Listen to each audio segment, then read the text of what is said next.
Good afternoon, all students. Today my topic is position of object and complement. कल तो बताया गया था ट्रांजिटिव इंट्रांजिटिव के बारे में और उसमें आपको दिया गया था पूरा एग्जाम्पल सही। तो position of object and complement, तो कहाँ पर हमारा ऑब्जेक्ट होगा, कहाँ पर सब्जेक्ट होगा, कहाँ कंप्लीमेंट होगा। तो rule number 1, transitive verb object plus transitive verb plus object. Example इसमें आई टेक टी, एक कंप्लीमेंट टी का काम कर रहा है। और यू ईट राइस, राइस यहाँ कंप्लीमेंट है। चिल्ड्रन ड्रिंक मिल्क, तो मिल्क ये भी यहाँ कंप्लीमेंट का कार्य कर रहा है। दूसरा फार्मूला है इसमें transitive verb plus article adjective plus object. तो एग्जांपल में दिया he bought a costly watch, costly watch article आ गया, एडजेक्टिव आ गया। और तो सेकंड सेंटेंस हमने दिया he bought him a bicycle, तो या इनडायरेक्ट ऑब्जेक्ट आर्टिकल हो गया या कंप्लीमेंट हो गया, इनडायरेक्ट डायरेक्ट ऑब्जेक्ट हो गया। कर I gave you a book, तो I gave you a book, you indirect और ये डायरेक्ट और यह आर्टिकल है और कंप्लीमेंट का भी कार्य कर रहा है। थर्ड फार्मूला कर रहा है subject plus verb plus direct object plus to or for plus indirect object. यानी कहने का मतलब है कि यदि डायरेक्ट ऑब्जेक्ट पहले आता है और इनडायरेक्ट ऑब्जेक्ट बाद आता है तो अपने साथ प्रीपोजिशन लेकर आता है।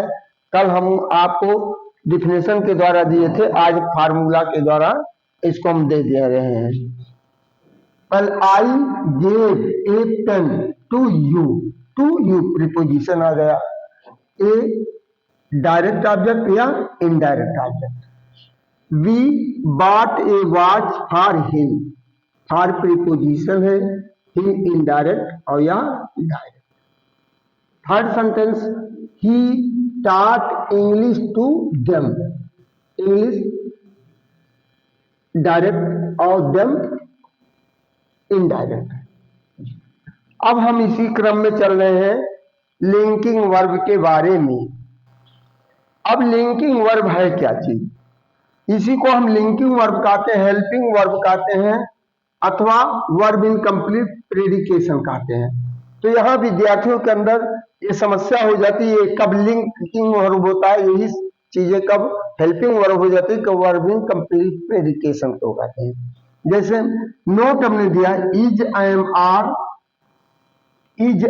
Are was and were, these are linking verb संयोजक क्रियाएं which without complement sentence cannot be complete। इस संयोजक क्रियाओं के साथ जब तक कंप्लीमेंट नहीं होगा तब तक सेंटेंस बन नहीं सकता। So given above verbs join subject noun is, noun or pronoun words। अब यहाँ फार्मूला दिया subject plus is oblique am oblique are complement it, तो the present tense is am are या प्रेजेंट टेंस को show करता है। तो example इसमें Ram is a good boy, complement यहाँ नाउन है, नाउन को और राम को जोड़ दिया कौन, इज, लिंक कर दे रहा। द अर्थ इज राउंड, अर्थ को और राउंड को जोड़ा है। आई एम हैप्पी, आई और आई एम हैप्पी एडजेक्टिव को जोड़ दिया है। दे आर सैड, ये भी एडजेक्टिव को जोड़ा है। यहाँ क्या है, लिंक करने का काम किया है। अब कह रहा subject plus was were plus complement it's so past tense. Ashok was a great king. अब किंग नाउन है, अशोक नाउन है और वाज जोड़ा है और बीते हुए समय की बात बता रहा है। The players were student, student भी नाउन है और प्लेयर्स भी नाउन है, दो नाउनों को जोड़ दिया है। आई वाज इन स्टडी, इस टाइम अप एडवर्ब बता रहा है और जोड़ रहा है मैं कल बीमार था।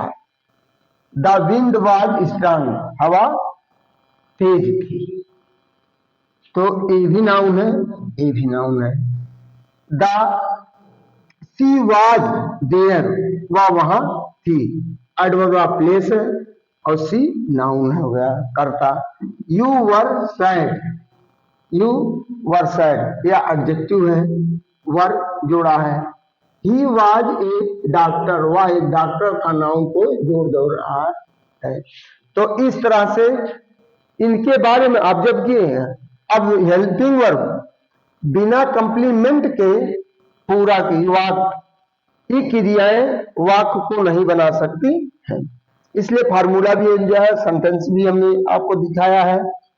और फिर यहाँ एक चीज और है कि इन्हीं क्रियाओं को हेल्पिंग वर्ब कहा जाता है जब ये किसी काल के साथ, जैसे आई एम रीडिंग, मैं पढ़ रहा हूं, आई वाज रीडिंग, मैं पढ़ रहा था, तो उसमें कार्य का होना पाया जाता है और इसलिए वो हेल्प कर इसका करता है, टेंस का करता है।